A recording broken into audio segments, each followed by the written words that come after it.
할렐루야. 오늘은 오직 믿음, 오직 말씀이라는 주제를 가지고 신명기 8장 1절에서 10절의 말씀으로 은혜를 나눠보고자 합니다. 요즘 팬데믹 이후에 많은 이들에게 현실이 참 어렵습니다. 대부분 경제적인 상황이 어렵다 보니까 믿음이 있는 사람들도 이 상황을 쉽게 넘기기가 힘든 분들도 있습니다. 그렇다고 그것이 믿음이 없다, 믿음이 약하다 탓할 수는 없습니다. 각자가 그 느끼는 어려움은 서로가 다르기에 알 수 없기 때문입니다. 어제도 한 분하고 얘기를 하는데 코로나 이후로 교회를 나가지 않는다라고 말씀을 하시더라고요. 믿음 회복하셔야지요 하고 말하고는 말았습니다. 그분의 딱하고 어려운 형편을 제가 다 알지 못하는데 주장할 수도 없고 강요할 수도 없는 부분이어서 다만 다시 주님의 사랑과 위로를 기억하시고 믿음을 회복하셔서 평안의 삶을 살기를 바람하지 않습니다. 오늘 본문은 마태복음에서 예수님께서 40일 금식 후에 마귀에게 시험을 받으실 때 하시던 말씀입니다. 사람이 떡으로만 살 것이 아니요 하나님의 입으로부터 나오는 모든 말씀으로 살 것이니라. 우리가 이 세상을 살아가는 가장 기초적인 것이 의식주를 해결하기 위한 그 목적이 있기는 합니다. 사실 그것이 해결이 안 되면 이 세상을 살아가기가 몹시 힘듭니다. 그런데 오늘 본문에서는 모세가 이스라엘 백성에게 하나님의 뜻과 십계명을 선포할 때 하신 말씀인 겁니다. 그때나 지금이나 우리의 믿음은 언제나 말씀 안에 있어야 한다라는 것이겠죠. 출애굽 이후에 광야 생활 40년을 마치고 약속의 땅에 들어가 이제 하나님의 백성으로서 어찌 살아야 하는지를 아주 세밀하게 잘 가르쳐 주시는 말씀 가운데 하나입니다. 1절에 보면 모든 명령을 지켜 행하라.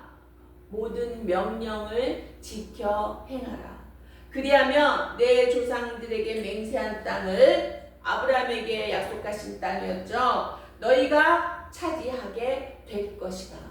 이제는 네 거야. 이제는 현재형이 된 거예요. 먼 미래 얘기가 아니라 현재가 된 겁니다. 아브라함에게 약속하신 후에 애굽에서 종살이 430년 또 광야의 시간 40년 근 500년이 흘렀습니다. 이제 마지막으로 아브라함에게 말씀하셨듯이 내 후손이 들어갈 것이라 하지 않고 너희가 그 땅을 차지할 것이라고 말씀하십니다. 바로 지금 너에게라고 말씀하시는 겁니다. 말씀은 언제나 현재형이어야 합니다. 성경의 비유를 들어도 우리가 성경에 말씀하시길이라고 하죠. 영어에서도 Bible says 현재형을 말합니다. 이와 같이 3500년 전에 쓰여진 글일지언정 현재형으로 표현합니다. 바로 그 말씀은 지금도 우리에게 바로 지금 너에게 라고 말씀하고 있기 때문입니다. 그러므로 믿음 또한 현재형이어야 합니다. 가끔 예수 믿으세요 라고 전도를 하면 지금 방학 중입니다 라고 대답하시는 분들이 농담처럼 얘기를 합니다. 그러나 우리는 언제 주님께서 다시 오실지 또 우리가 언제 주님 만나러 가야 될지 알 수 없습니다. 믿음은 방학하면 안 됩니다. 그래서 언제나 진행 중이어야 합니다. 신명기 5장 3절에 보면 모세가 이스라엘 백성을 향하여 이렇게 외칩니다. 이 언약을 여호와께서 우리 열조와 세우신 것이 아니요 오늘날 여기 살아있는 우리 곧 우리와 세우신 것이라. 이런 말씀을 하세요. 이 언약은 그 3500년 전에 이스라엘이 하신 게 아니라 믿음을 가지고 주님 앞에 믿음으로 살아가는 우리 지금 살아있는 우리에게 하신 말씀인 겁니다. 지금 이 시간에도 여기 예배드리는 모든 우리에게 하시는 말씀인 줄 믿습니다. 또한 하나님께서 약속하신 땅을 차지하기 위해서는 반드시 조건이 있습니다. 그것은 바로 내 명령을 지키면, 1절에 나온 말씀이죠. 너희가 내 명령을 지키면 이와 같으리라라는 겁니다.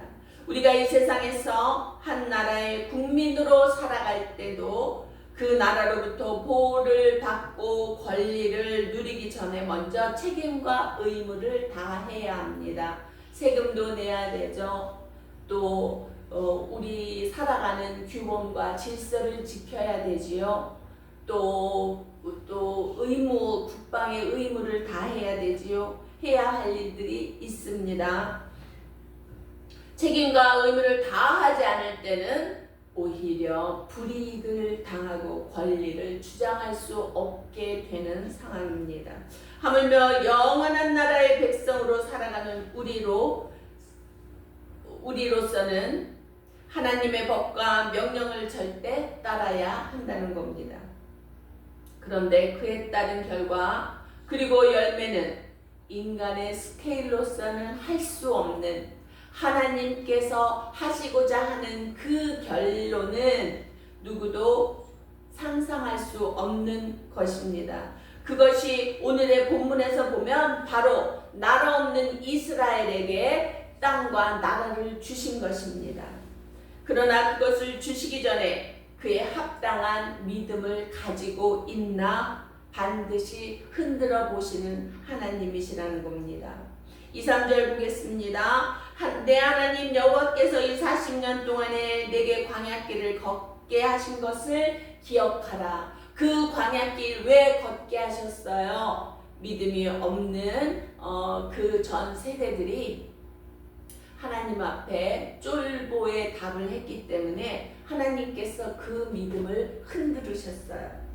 또 어떤 어려움 앞에서는 다시 이방신 앞에 굴복하는 그들을 보고 많이 실망하셨어요. 그래서 40년을 광야길을 걷게 하신 거예요. 그 세대들은 다 광야에서 죽었습니다. 그리고 지금 세대는 그들의 후대인 겁니다. 그러니 그 광야길을 걷게 한 하나님이심을 기억해라. 다시는 그런 일이 없게 해라. 그리고 내 명령을 행하라 라는 말씀인 겁니다. 이는 너를 낮추시며 너를 시험하사 내 마음이 어떠한지 그 명령을 지키는지 지키지 않는지 알려 하심이었다. 그렇게 말씀하시고 있습니다.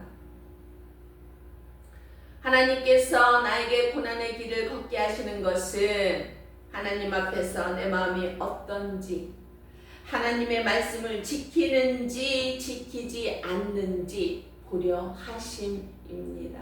그런데 우리는 이 말씀 가운데서 정말 우리가 지켜야 할 것들, 믿음의 삶을 살아야 할 것들을 능히 이루어내지 못할 때가 너무도 많은 연약함을 가지고 있습니다.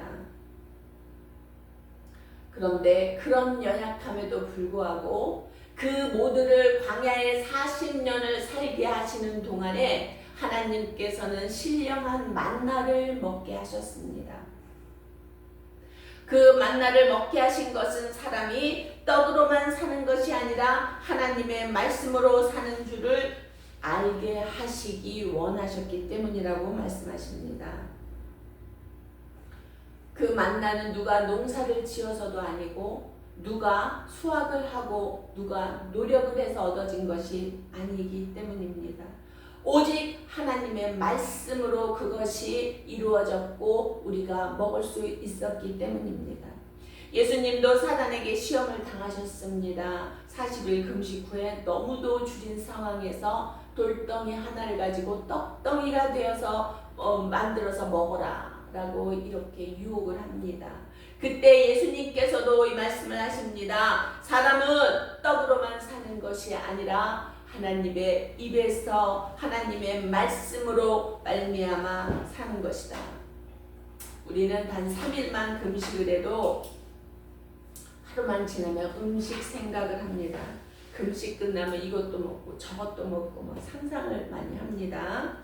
어떨 때는 그 음식의 유혹에 못 견뎌서 실패할 때도 있습니다. 목적은 다 저버리고 그 음식 하나에 목매고 그 음식에 넘어지고 맙니다. 그런 연약한 존재입니다. 그런 줄 아시는 하나님께서 우리를 흔들어 보시는 중에도 신령한 음식 그 만나를 먹여 주셨다라는 것을 기억하시기 바랍니다. 4절 5절에 보니까 이 40년 동안에 내 의복이 헤어지지 아니하였고 내 발이 부르트지 아니하였느니라. 너는 사람이 그 아들을 징계함 같이 내 하나님 여호와께서 너를 징계하시는 줄을 마음에 생각하라. 40년 동안 그들은 사막을 헤매고 농사는커녕 그 어떤 생산적인 일을 하지 않았습니다. 할 수도 없었습니다. 그런데 본문에 보면 의복도 헤어지지 않았고 발도 부르트지 않았다고 합니다. 사람이요, 우리가 여행 가려고 며칠 것만 챙겨도 가방이 얼마나 많은지 몰라요. 근데 40년을 광야에서 살았는데 그 짐이라고 하는 것은 어마어마할 것입니다. 그러나 그들이 쫓기듯이 애굽 땅을 나올 때 그들이 가진 것이 얼마만 했겠습니까? 그런데 그들은 40년을 그 모습으로 살았더라는 겁니다. 이스라엘의 그때 당시 그들의 신발은 샌달이 우리가 지금 말하는 샌달이었습니다. 그 신을 신고 40년을 걸었습니다. 그런데 발이 부르트지도 않았다는 겁니다. 제가 여름에 한번 제주도에 갔는데 그날은 도착한 날이라 마트에 가서 뭔가 필요한 것을 사려고 나갔는데 그 마트 뒤가 그 둘레길이더라고요. 그걸 보니까 유혹이 돼서 그 둘레길을 한 1시간쯤 걸었나? 발바닥이 너무 아파서 더 이상 못 걷겠어요. 그래서 돌아와서 보니까 물집이 잡혔더라고요. 1시간 걸었는데도 그 정도인데 40년을 그들은 그렇게 살았다라는 겁니다. 그런데 발도 부르트지 않았다라는 증거를 지금 하시는 겁니다. 그러나 그것은 훈련이지 죗값이 아니게 그 고난을 이겨낼 위로와 보호를 하신 것입니다. 참 저도 힘든 세상 살았고 지금도 녹록지는 않지만 돌아보면 어떻게 여기까지 왔나라고 정말 감격하고 감사할 때가 가끔 있습니다. 우리나라 속담에 미운 자식 떡 하나 더 주고 고운 자식 매 하나 더 준다 라는 말이 있습니다. 그 말뜻은 사랑하는 자녀가 잘 되게 하기 위해서 채찍질을 아끼지 않는다는 겁니다.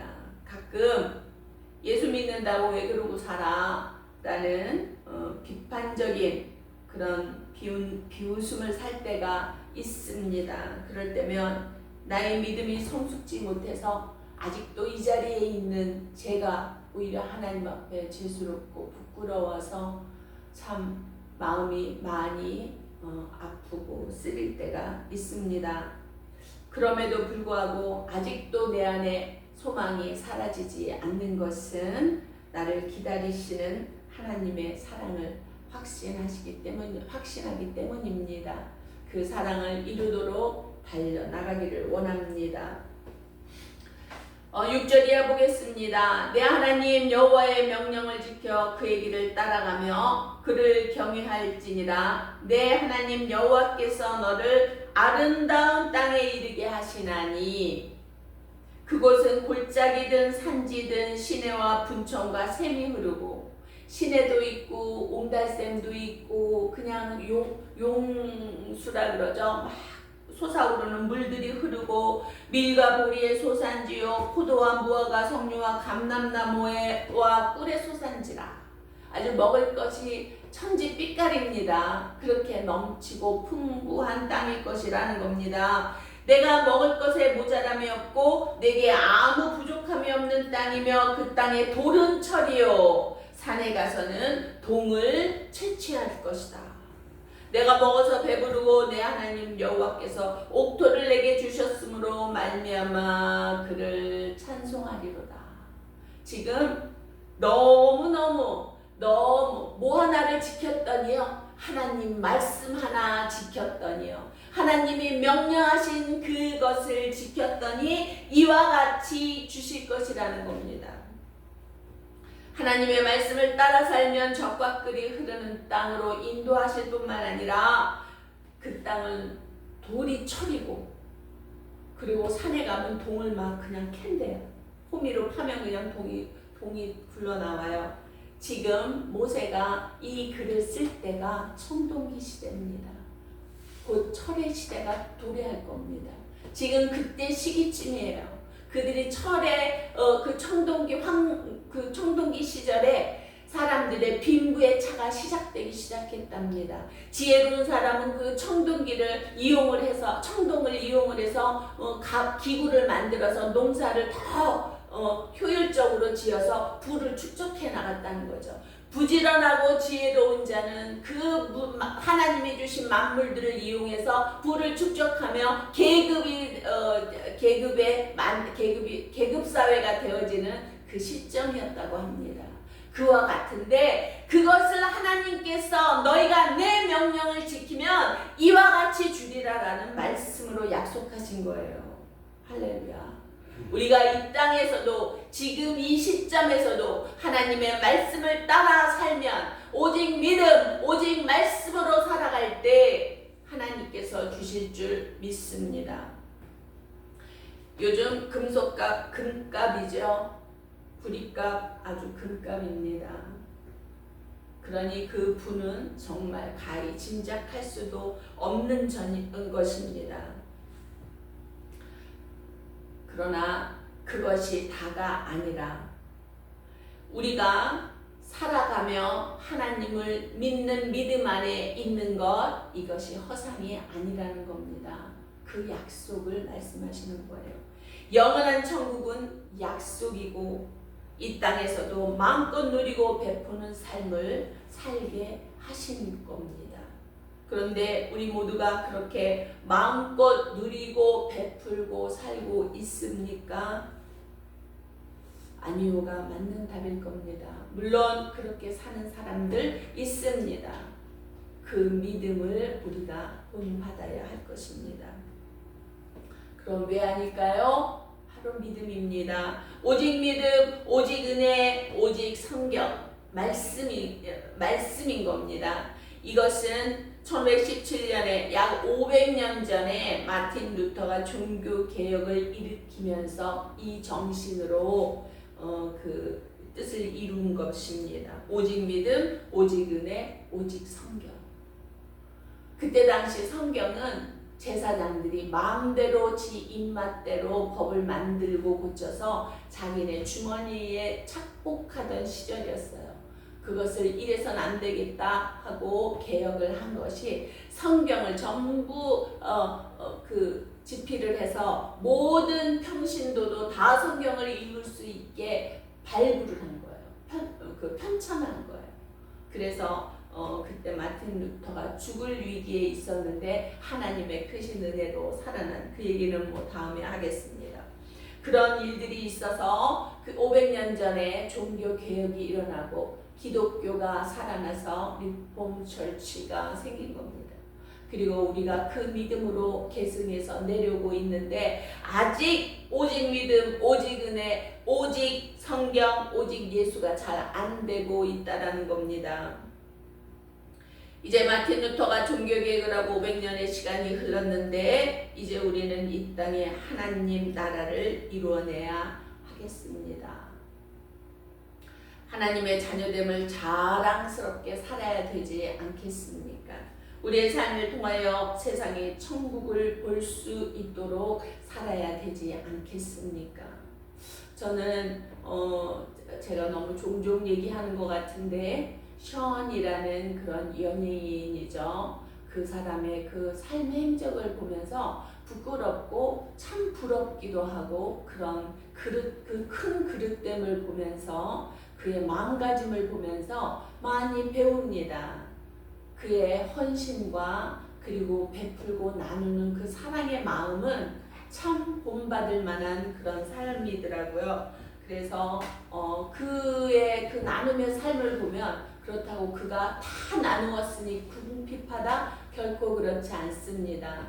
오히려 하나님께서 성경에 약속하시기를 나누고 베푸는 자의 그 손길은 결코 메마름이 없다라고 말씀하세요. 그 후손도 풍족하리라고 말씀하십니다. 오히려 나누고 베풀 때 더 풍족하고 넉넉해짐을 체험하시는 삶이시기를 바랍니다. 너무 힘든 시간이지만 너무 떡만 바라보며 살아가는 그런 삶이 되지 않기를 바랍니다. 오히려 그럼에도 불구하고의 신앙으로 하나님의 말씀으로 살아가시기 바랍니다. 이 한 주간도 오직 예수, 오직 은혜, 오직 성경, 오직 믿음, 오직 말씀의 믿음으로 승리하는 저와 여러분 되시기를 주님의 이름으로 축복합니다.